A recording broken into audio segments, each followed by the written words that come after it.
सम्मान के योग्य हरियाणा के पूर्व मुख्यमंत्री और कांग्रेस पार्टी के विपक्ष के नेता हमारे यहाँ से लोकप्रिय लोकसभा के प्रत्याशी आदरणीय नड्डा जी नीलम वर्धन है, कोई पूर्व पार्षद है शंकर जी रेवाड़ी से तो भारी बहुमत से जीते नहीं, बल्कि हमारी पूरी लोकसभा से लाखों वोट से जीतकर संसद में के बीच में बहुत है कहने के लिए।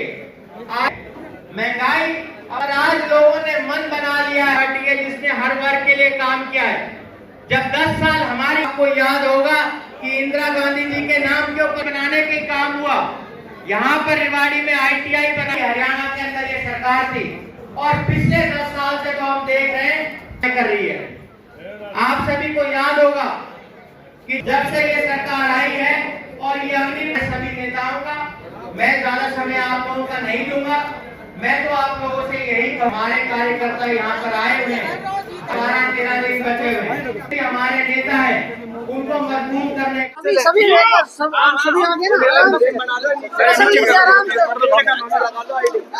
अरे डर जाना हाथ से मत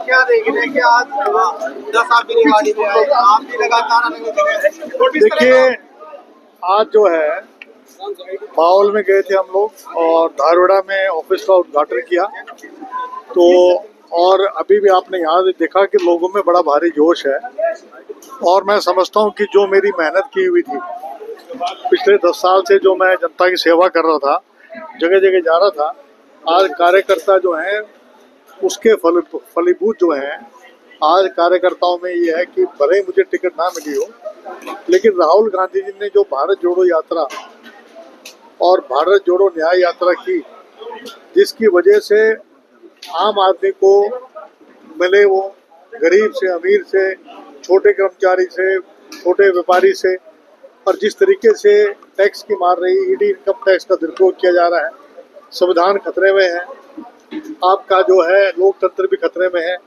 इलेक्शन कमीशन पग्गू हो चुका है। तो आज राहुल गांधी जी का आह्वान है कि हमने संविधान को बचाना है।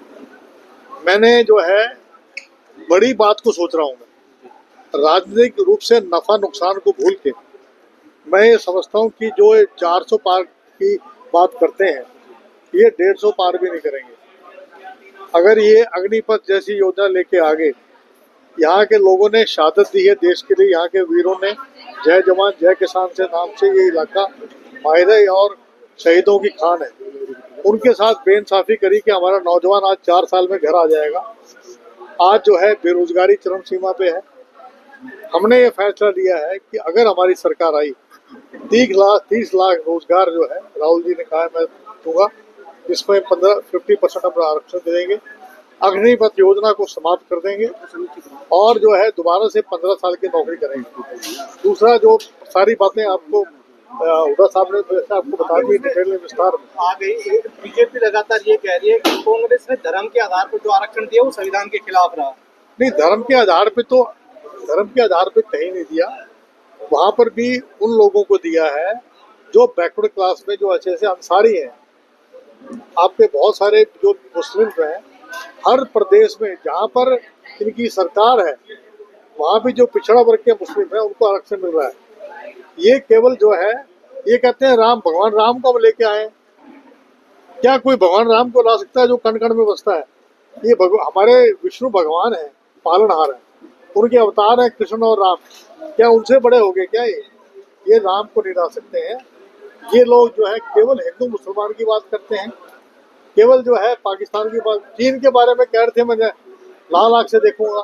क्या इन्होंने कभी जाकर हमारी लद्दाख की सीमा के ऊपर जो है, हमारी अरुणाचल की सीमा के ऊपर, सिक्किम के पास आज हमारी चीन हमारी धरा पे आके बैठ गया है और कई स्क्वायर किलोमीटर की जमीन जो है उस पर कब्जा कर लिया है, उसके खिलाफ नहीं बोलते हैं। केवल जो है धर्म और जाति के नाम से हिंदू मुसलमान के नाम लोगों को बांटने की बात करना, उससे कुछ होने वाला नहीं है।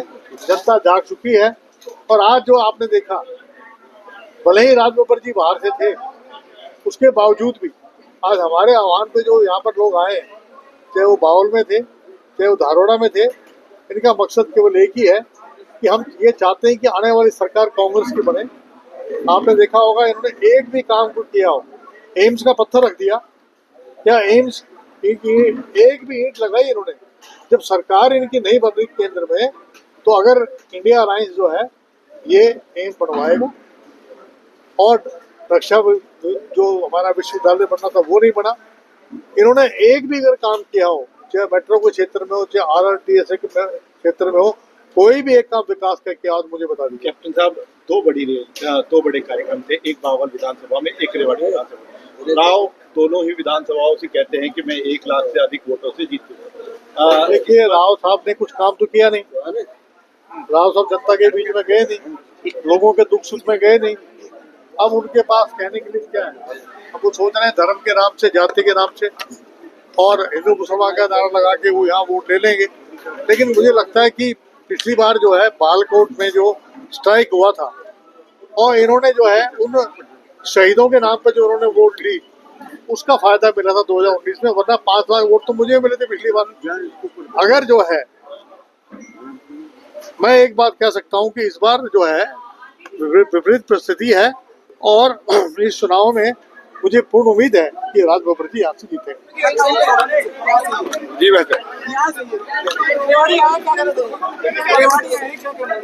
रेवाड़ी में जिस तरह का लोगों का उत्साह है और 20 साल से जो सांसद हैं वो रेवाड़ी के होने के बावजूद जो लोगों के लिए इतनी समस्याएं हैं, छोटी छोटी समस्याएं जो आज बहुत बड़ी बन चुकी हैं, चाहे वो पीने के पानी की हो, चाहे वो शिक्षा के लिए हो, चाहे वो जो अधूरी यूनिवर्सिटीज जो हैं, चाहे वो रैपिड रेल की बात हो, तमाम चीजें जो 10 साल पहले शुरू हुई थी वो सारी की सारी रुकी हुई हैं। तो इस रुकावट के लिए आज जो है लोग अपने आप को बड़ा छला सा महसूस कर रहे हैं और वो बदलाव के लिए तैयार है। बब्बर साहब, एक बाहरी की जो स्टैंप लगाई गई है आपको, क्या करेंगे? देखिए, मैंने उनका जवाब दे दिया। वो तो यहाँ रहते हैं, मैं उनका मुकाबला नहीं कर सकता। उनका बहुत बड़ा बंगला भी होगा, हवेली होगी, मैं एक तो छोटा सा फ्लैट लेके यहाँ रहूंगा। सांसद बनने के बाद यहाँ से मैं दिल्ली जाऊंगा और लोगों के बीच में रहूंगा। सबसे बड़ा मुद्दा अग्निवीर का और रेजिमेंट का है, किस तरीके से? मैं पहले भी इस बात को कह चुका हूँ, यहाँ आया था कि यहाँ तक अग्निवीर का मुद्दा है। मैं इसको लेके बिल्कुल कटिबद्ध हूँ कि अग्निवीर के इस मुद्दे को जिस दिन सांसद में गया, मैं इस योजना का जब तक खत्म नहीं होगी रोज पेज फाड़ूंगा और जब तक वो चाहेंगे मेरी बाहर निकालें, खड़ा करें, कहीं भी करें, लेकिन इसका पेज रोज फाड़ दूंगा और इनको अपने उस योजनाओं के उसमें जीओ में से निकालना पड़ेगा। और दूसरी बार अहिर रेजिमेंट की, ये डिफेंस मिनिस्टर भी रहे हैं, डिप्टी डिफेंस मिनिस्टर रहे, 20 साल से 25 साल से मांग है, इन्होंने उसके बारे में कभी बात नहीं की, मैंने नहीं सुना। लेकिन राज बब्बर पहले दिन सांसद जब बनने जाएगा, सांसद के दस्तखत करेगा तो पीली टोपी पहन के करेगा और इस मुद्दे को दुनिया में जाहिर करेगा।